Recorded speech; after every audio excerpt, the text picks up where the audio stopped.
Good day to you, one and all. It is I, Justin Hawkins, and this is Justin Hawkins Rides Again, my YouTube channel. Again, I'm talking about Panic at the Disco. Panic at the Disco today, which is a band that I don't know too much about. In true sort of not malignant but slightly less serious than that narcissistic style, I only know about Panic at the Disco because somebody told me. I think my friend Robert told me a while ago that they were singing a Darkness song as part of their set.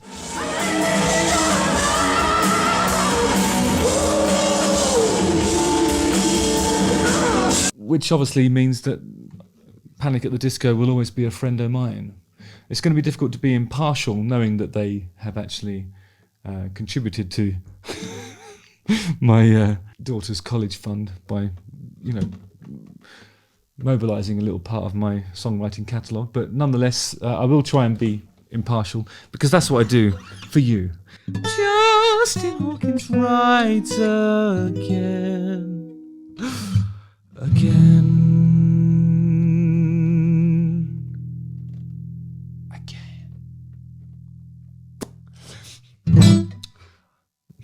That's horrible when you play with your thumb, isn't it? It has that sort of nasty, dull sound to it. So Panic at the Disco are indeed the solo project of American musician Brendan Urie. It was originally a pop rock band from Las Vegas. I think that's where the Killers come from, isn't it? Formed in 2004 by Brendan and his childhood friend. Just have a little sip of tea, hang on a sec. Oh, that's lovely. That's a nice cup of tea. Oh, nearly spilt it. The band recorded and released their debut studio album, A Fever You Can't Sweat Out. Good title, isn't it? In 2005, popularised by the second single, I Write Sins, Not Tragedies. The album was certified triple platinum in the US. Okay, let's have a quick look at the Sins, Not Tragedies song and see if we can figure out why that was so popular. And then we'll compare it to the new one, which is called Viva Las Vengeance. I don't think that's a real place, by the way. Oh, well, imagine as I'm pacing the pews in a church corridor. Yeah, that's cool. Okay. So it sounds like it's some sort of muted... is that a muted harp or some kind of pizzicato stringy thing going on? In terms of the arrangement, but the vocal itself is delivered in that sort of really traditional sort of tight emo way that I think we've heard on the 30 Seconds to Mars and the other stuff that we were exploring recently. What a shame the poor groom's bride is a whore. It's a lovely orchestral arrangement, isn't it? It's super muted. I don't know if it's real strings. It might be very cleverly programmed stuff. I'm in with a haven't you people ever heard of closing a damn door? I noticed that on this version they've bleeped or muted the word God, whereas I think it was supposed to say God damn, and they've taken the God out. But the damning, which is the actual that's when you get sent to hell, isn't it? So that you can burn for all eternity. That's okay, but saying God, no, that's not okay. America's weird, isn't it?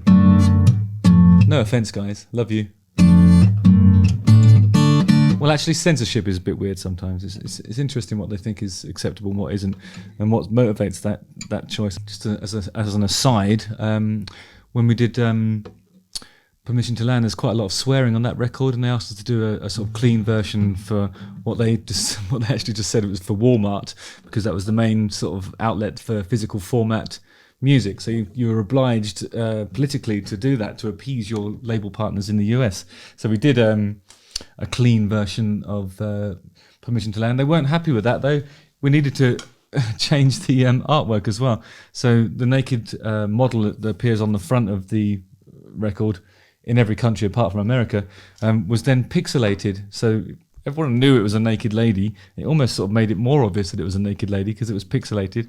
And then, so it had all these clean versions of it where I was changing the word fuck for duck, and then doing a quack sound instead of a dog sound. I tried to make it interesting. I failed, obviously, but I suppose maybe it's collectible. I don't know what the advantage would be really, but it seemed like the only demand for it was not from our fan base, it was from distributors of a certain type of physical format. And interestingly, I mean, I do sort of say that that's very much an American thing, because in other countries it wasn't an issue, and in fact in Germany, when they were making like promotional posters for Permission to Land, the same picture was used of the naked model from the back, but they made her boobs slightly bigger so you could see more side boob from the back, which tells you everything you need to know about the differences between German culture and American culture, weirdly. I mean mainstream culture. I think obviously people are people, aren't they? We're all people. And they're called boobs. They're called side boobs. We've all got them. Not all of us want them, but we've all got them. Haven't you people ever heard of closing a damn door? No. Closing the damn door. Well, in fact, well, I'll look at it this way. I mean, technically, our marriage is saved. I actually think that his face, some of his sort of features do resemble the young, what's his name again? Brandon Flowers from The Killers. You know, they're cut from the same cloth, I think. Maybe that's why the God thing wasn't allowed. Is it more of the Mormonism? Could it be that? Probably not. Well, this calls for a toast, so pour the champagne. A bit of chromatic percussion. Get it this way. I mean, technically, our marriage is saved. Well, this calls for a toast, so. I like this second chord that he's got in here. It's quite posh sounding, isn't it? It's that thing that they're doing where the cello or whatever it is that's pulling out that sort of bass note is playing an F sharp, but I think that the key itself is D. So you get this lovely thing. It's gorgeous, isn't it? And after an A minor,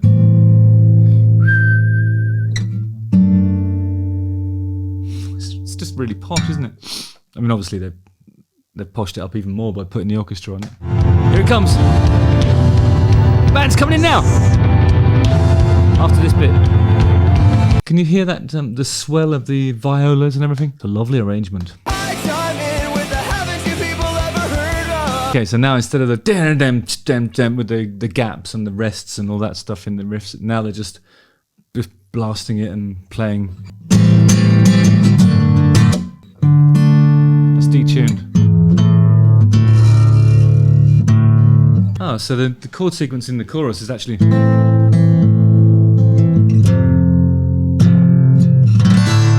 heart-shaped box, Nirvana. She has me like a Pisces when I am weak.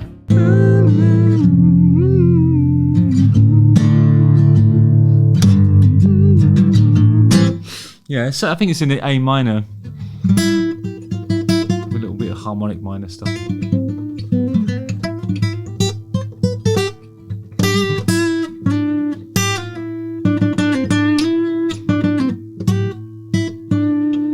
I guess it's a goddamn door. You should have left that God in there, even in the edit, really, because I think God, goddamn door, goddamn door, goddamn door, goddamn God,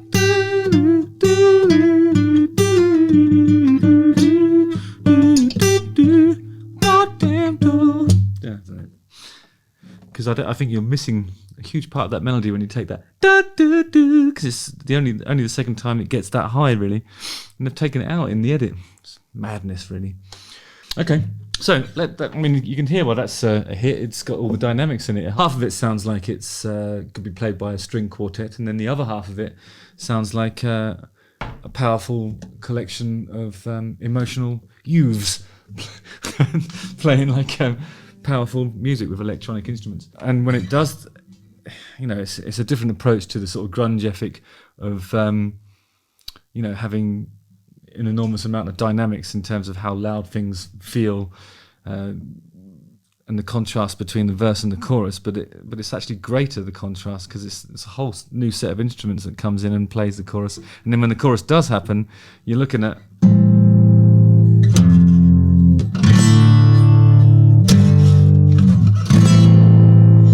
is a really Nirvana-y, sort of Bond-themey, dramatic chord sequence that you hear. Well, you often hear it. It's a "This is the end. Hold your breath and count to 10." You know, the Adele one. This is the end. Hold your breath and count to 10. There's a few Bond themes that have got that sort of exact sequence, really. So it's got that sort of familiar thing, and the places where you've heard it before will always be something super dramatic. Life and death, actually. Life, death and espionage, all rolled into one. It's brilliant. So how does it compare to the new song? Let's try this. And I think this is when they cease to be a band, actually. And in fact, Panic at the Disco are now more or less a solo project, really. So he plays, because Brendan plays 9 different musical instruments. He plays guitar, drums, piano, bass guitar, organ, cello, violin, accordion, and trumpet. Maybe you played all those parts on the older song. Anyway, his biggest influences are Frank Sinatra, Weezer, David Bowie, Green Day, Queen, and My Chemical Romance. I think we've talked about most of those artists already. Okay, let's hear a new one.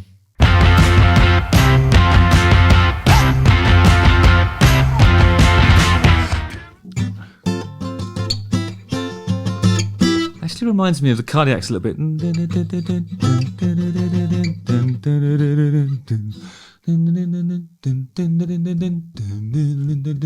It's got something Cardiacsy in it, but the actual sort of the rhythmic approach to that riff is more like a. My temperature's rising and my feet are on the floor. You know that "Give Me Some Love" in the is it the Frank Spencer band, Spencer Davies.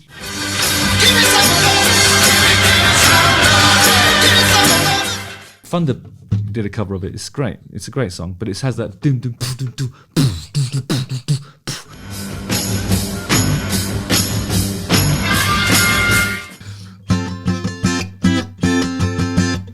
Just reminds me of Cardiacs.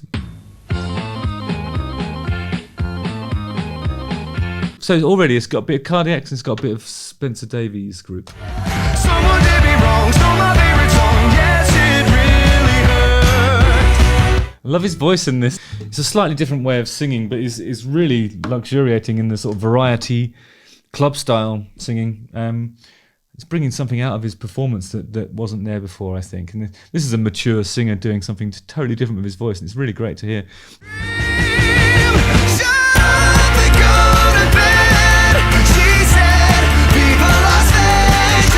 Oh my god, this is great! I really like this song. It's got loads of sort of major to minor bits. The transitions are unexpected. It sounds like he's really put the effort into the composition. The musicality of this composition is kind of a little bit nostalgic in the way it's sort of approached and everything. But there's a lot of major to minor things, and it's sort of got a little bit of the Silk Sonic attention to detail in the composition. The transitions are unexpected. It sounds very much like easy listening pop stuff from the 60s, but done all modern like. And I would even say that it sort of feels a bit like one of the influences that he's forgotten to list would be Jellyfish. I'm not sure if you guys are familiar with the work of Jellyfish. I strongly recommend listening to Spilt Milk and Belly Button, 2 brilliant albums.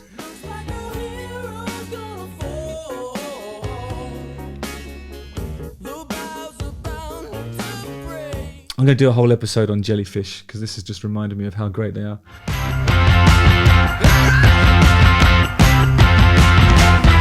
Basically, anything that reminds me of Cardiacs and Jellyfish is going to be a win. This is a win.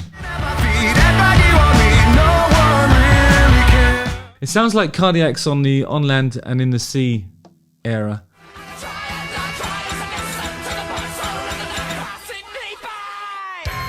Dum dum dum dum. All these kind of things are really well observed. If it had a bit more brass in the arrangements, I'd even say it was exactly like the Cardiacs in places.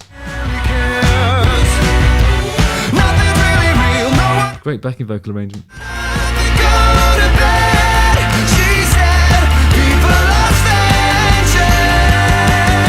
Okay, there's a guitar solo coming.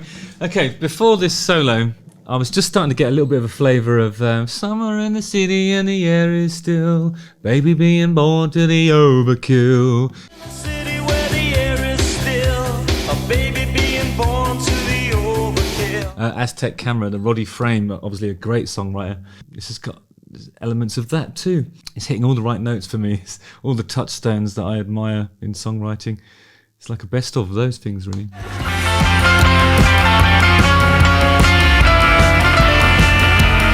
So the piano and the guitar are playing in unison. It's brilliant. And it's quite dissonant because the band are losing control in the background. It's nice.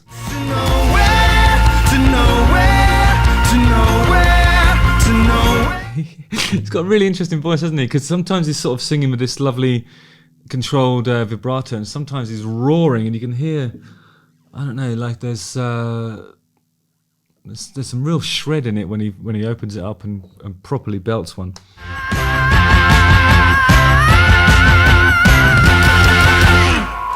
Yeah, it's a great vocal on that. Fucking hell.